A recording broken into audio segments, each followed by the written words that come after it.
तो दोस्तों आज हम फिर से आपके लिए लेकर आए हैं देश दुनिया की तमाम ताजा बड़ी खबरें। सबसे पहली बड़ी खबर में आपको बताएंगे दोस्तों कि गाजा पट्टी में जंग के बीच मुस्लिम देश तुर्की से इजराइल को लगा झटका। तुर्की ने इजराइल की मोसाद कंपनी के सबसे बड़े अधिकारी को किया गिरफ्तार। नेतन्याहू का रो रो कर बुरा हाल। मुरादाबाद की सपा सांसद रुचि बीरा ने जेल में आजम खान से की मुलाकात। बिजनौर के दो नेता भी पहुंचे मिलने। हमास की चाल में फंसा इजराइल, अब अमेरिका के राष्ट्रपति ने भी छोड़ा साथ, लगाया गंभीर आरोप, तिलमिला उठे नेतन्याहू। हरियाणा में बीजेपी की पहली लिस्ट आते ही भगदड़ हुई शुरू। टिकट न मिलने से नाराज कई नेताओं ने छोड़ी पार्टी। हरियाणा में भाजपा को बड़ा झटका। सुप्रीम कोर्ट में इजराइल के खिलाफ याचिका हुई दाखिल। मोदी सरकार से इजराइल को किसी तरीके के हथियार न देने की गई अपील। अब भारत से भी बोरिया बिस्तर इजराइल का बंधने के लिए तैयार। तो दोस्तों सभी खबरों को आपको एक एक कर बताने वाले हैं। वीडियो को लाइक कर चैनल को सब्सक्राइब कर दें। इससे भी बढ़ तो दोस्तों अगली खबर की ओर तो गाजा पट्टी में जंग के बीच तुर्की से इजराइल को लगा झटका। तुर्की ने इजराइल की मोसाद के सबसे बड़े अधिकारी को किया गिरफ्तार। नेतन्याहू की उड़ी नींद। दोस्तों आपको बता दें कि गाजा पट्टी में चल रही जंग के बीच अब तुर्की ने इजराइल पर बहुत बड़ी कार्रवाई की है। दरअसल आपको बता दें कि तुर्की ने हमास और फिलिस्तीनियों का समर्थन करते हुए इजराइल की मोसाद कंपनी के सबसे बड़े अधिकारी को तुर्की में गिरफ्तार कर लिया है। दरअसल आपको बता दें कि इसको कल ही गिरफ्तार किया गया है।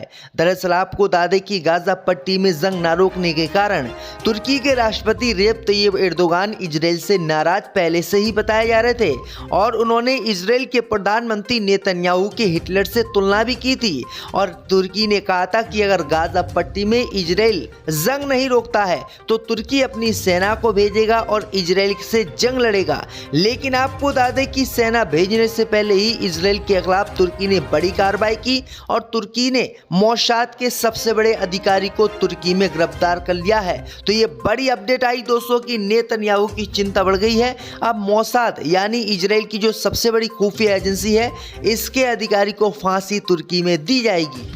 इसी विद पर तो दोस्तों अगली खबर की ओर तो सपा सांसद रुचि बीरा ने जेल में आजम खान से की मुलाकात।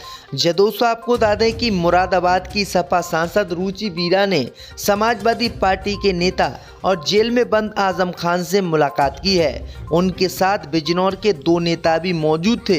ये मुलाकात मुरादाबाद की कुंदरकी सीट पर होने वाले उपचुनाव से जोड़कर देखी जा रही है।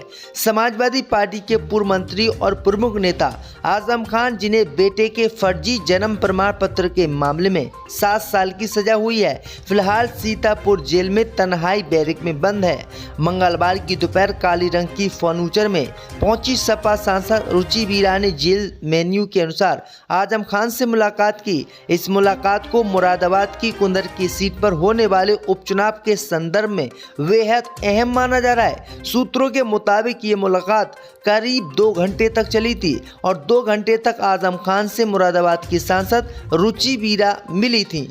इससे भी बढ़ तो दोस्तों अगली खबर की ओर तो हमास की चाल में फंसा इजराइल, अब बाइडेन ने भी लगाया बड़ा आरोप, तिलमिला उठा इजरायली पीएम नेतन्याहू। दोस्तों आपको बता दें कि गाजा में 6 बंधकों की मौत के बाद इजरायली प्रधानमंत्री बेंजामिन नेतन्याहू घर और बाहर दोनों जगह घिरते जा रहे हैं। जहां देश में उनके खिलाफ विरोध प्रदर्शन का दौर जारी है, तो वहीं अब अमेरिकी राष्ट्रपति जो बाइडेन ने भी नेतन्याहू पर बड़ा आरोप लगाया है। बाइडेन ने कहा कि नेतन्याहू बंदूकों की रिहाई के लिए हमास के साथ समझौते को लेकर पर्याप्त प्रयास नहीं कर रहे हैं। पिछले सप्ताह इजरायली सुरक्षा बलों ने गाजा में एक सुरंग से 6 इजरायली बंदूकों के शव बरामद किए थे। इजरायल ने हमास पर हत्या का आरोप लगाया। इजरायल में लोग बंदूकों की सुरक्षित वापसी रिहाई की मांग कर रहे हैं और नेतन्याहू पर दबाव बना रहे हैं। जब जो बाइडेन से पूछा गया कि क्या नेतन्याहू बंधक समझौते पर पर्याप्त प्रयास कर रहे रहे हैं, इस पर उन्होंने नामे जवाब दिया, जिसके बाद इजरायली पीएम नेतन्याहू की चिंता बढ़ी। इसी बीच बढ़ते दोस्तों अगली खबर की ओर, तो हरियाणा विधानसभा चुनाव में पहली लिस्ट आते ही शुरू हुई भगदड़, इस दिग्गज नेता ने छोड़ी पार्टी। दोस्तों आपको बता दें कि हरियाणा में विधानसभा चुनाव को लेकर सियासी हलचल तेज है। इस बीच सत्ताधारी पार्टी भाजपा ने अपने 67 उम्मीदवारों की पहली लिस्ट जारी कर दी है। इस लिस्ट में सीएम नयाब सिंह सैनी और अनिल विज समेत कई दिग्गज नेताओं के शामिल हैं। इस बीच बीजेपी की पहली लिस्ट आते ही पार्टी में भगदड़ भी शुरू हो गई है। टिकट बंटवारे से नाराज बीजेपी के कई दिग्गज नेता शमशेर गिल ने पार्टी से इस्तीफा दे दिया है।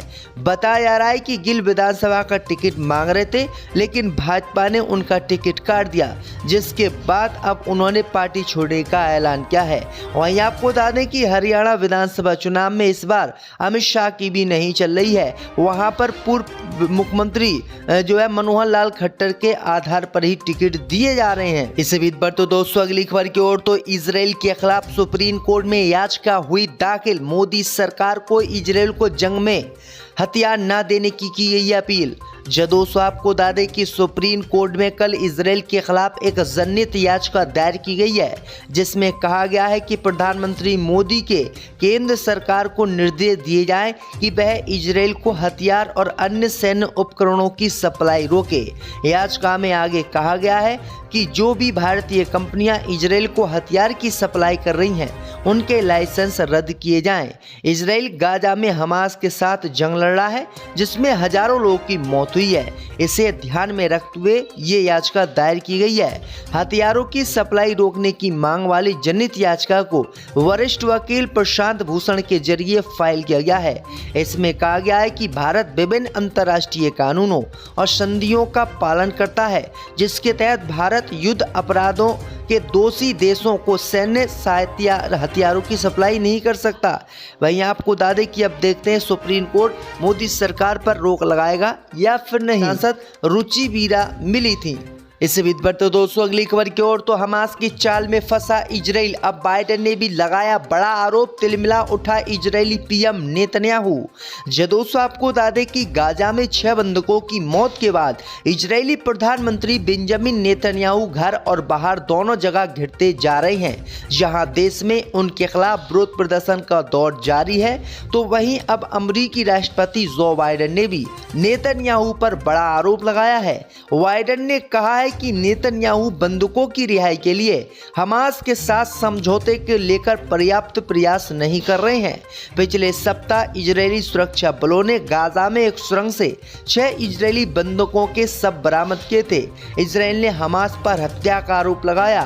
इजरायल में लोग बंदूकों की सुरक्षित वापसी रिहाई की मांग कर रहे हैं और नेतन्याहू पर दबाव बना रहे हैं। जब जो बाइडेन से पूछा गया कि क्या नेतन्याहू बंधक समझौते पर पर्याप्त प्रयास कर रहे हैं, इस पर उन्होंने नामे जवाब दिया, जिसके बाद इजरायली पीएम नेतन्याहू की चिंता बढ़ी। इसी बीच बढ़ते दोस्तों अगली खबर की ओर, तो हरियाणा विधानसभा चुनाव में पहली लिस्ट आते ही शुरू हुई भगदड़, इस दिग्गज नेता ने छोड़ी पार्टी। दोस्तों आपको बता दें कि हरियाणा में विधानसभा चुनाव को लेकर सियासी हलचल तेज है। इस बीच सत्ताधारी पार्टी भाजपा ने अपने 67 उम्मीदवारों की पहली लिस्ट जारी कर दी है। इस लिस्ट में सीएम नयाब सिंह सैनी और अनिल विज समेत कई दिग्गज नेताओं के शामिल हैं। इस बीच बीजेपी की पहली लिस्ट आते ही पार्टी में भगदड़ भी शुरू हो गई है। टिकट बंटवारे से नाराज बीजेपी के कई दिग्गज नेता शमशेर गिल ने पार्टी से इस्तीफा दे दिया है। बताया जा रहा है कि गिल विधानसभा का टिकट मांग रहे थे, लेकिन भाजपा ने उनका टिकट काट दिया, जिसके बाद अब उन्होंने पार्टी छोड़ने का ऐलान किया है। वहीं आपको बता दें कि हरियाणा विधानसभा चुनाव में इस बार अमित शाह की भी नहीं चल रही है। वहां पर पूर्व मुख्यमंत्री मनोहर लाल खट्टर के आधार पर ही टिकट दिए जा रहे हैं। इसी बीच बढ़ते दोस्तों अगली खबर की ओर, तो इजराइल के खिलाफ सुप्रीम कोर्ट में याचिका हुई दाखिल, मोदी सरकार को इजराइल को जंग में हथियार न देने की गई अपील। दोस्तों आपको बता दें कि सुप्रीम कोर्ट में कल इजराइल के खिलाफ एक जनहित याचिका दायर की गई है, जिसमें कहा गया है कि प्रधानमंत्री मोदी के केंद्र सरकार को निर्देश दिए जाएं कि वह इजराइल को हथियार और अन्य सैन्य उपकरणों की सप्लाई रोके। याचिका में आगे कहा गया है कि जो भी भारतीय कंपनियां इजराइल को हथियार की सप्लाई कर रही हैं, उनके लाइसेंस रद्द किए जाएं। इजराइल गाजा में हमास के साथ जंग लड़ रहा है, जिसमें हजारों लोगों की मौत हुई है। इसे ध्यान में रखते हुए ये याचिका दायर की गई है। हथियारों की सप्लाई रोकने की मांग वाली जनहित याचिका को वरिष्ठ वकील प्रशांत भूषण के जरिए फाइल किया गया है। इसमें कहा गया है कि भारत विभिन्न अंतर्राष्ट्रीय कानूनों और संधियों का पालन करता है, जिसके तहत भारत युद्ध अपराधों के दोषी देशों को सैन्य सहायता हथियारों की सप्लाई नहीं कर सकता। वहीं आपको बता दें कि अब देखते हैं सुप्रीम कोर्ट मोदी सरकार पर रोक लगाएगा या फिर नहीं।